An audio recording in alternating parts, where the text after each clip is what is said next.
প্রথমবার পোলাও বানাতে যাচ্ছেন? তাহলে এই সহজ নিয়মে বানান, তাহলে আপনার বাসমতি চালের পোলাও হবে একদম পারফেক্ট আর ঝরঝরে। এখানে চালটাকে আমি ভালো করে ধুয়ে ভিজিয়ে রেখেছি প্রায় 1 ঘন্টা। এখানে আমি গ্যাস জেলে এবারে একটা কড়াই বসিয়ে নেবো গ্যাসেতে। এরপর কড়াইতে দিয়ে দেব বেশ খানিকটা জল। জলটা কিন্তু একটু বেশি পরিমাণেই লাগবে। এরপর এখানে দেখুন জলটা খুব ভালোভাবে গরম হয়ে গেছে। এই পজিশনে দিয়ে দেবো এখানে আগে থেকে ভিজিয়ে রাখা চালগুলো। চালটা খুব ভালো করে জলের সাথে মিশিয়ে নিতে হবে। এরপর দিয়ে দেবো এর মধ্যে বেশ খানিকটা পরিমাণে নুন আর কামধেনু হলুদ রং দিয়ে এটাকে খুব ভালো করে চালের সাথে মিশিয়ে নেব। আর এখানে একটা চেরা কাঁচা লঙ্কা দিতে ভুলো না কিন্তু। এরপর গ্যাসটাকে লো টু মিডিয়ামে রেখে চাপা দিয়ে দেব।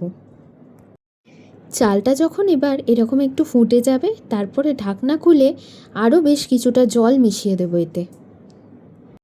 এরপর মিনিট 10 পরে ঢাকনা খুলে একটা চাল চেপে দেখে নেব এখানে চালটা পারফেক্টলি সেদ্ধ হয়েছে কি না। আমার এখানে চালটা সেদ্ধ হয়ে গিয়েছিল, তাই আমি এবার এখান থেকে ফ্যানটা ঝাড়িয়ে নেব। ফ্যান ঝাড়ার পর গ্যাসে আমি ওই কড়াইটাই ভালো করে ধুয়ে বসিয়ে দিয়েছি।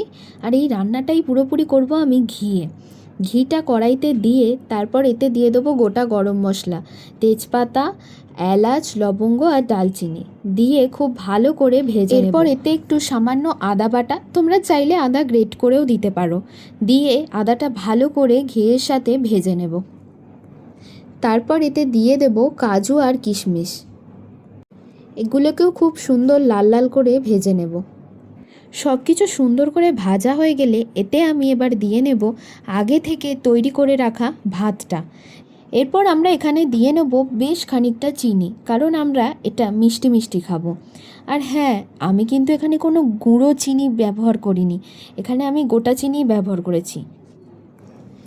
এরপর এটাকে খুব ভালো করে মিক্স করে নিয়ে চাপা দিয়ে রেখে দেবো মিনিট 2-3 জন্য। তার বেশি রাখা যাবে না, তাহলে চাল নরম হয়ে যাবে।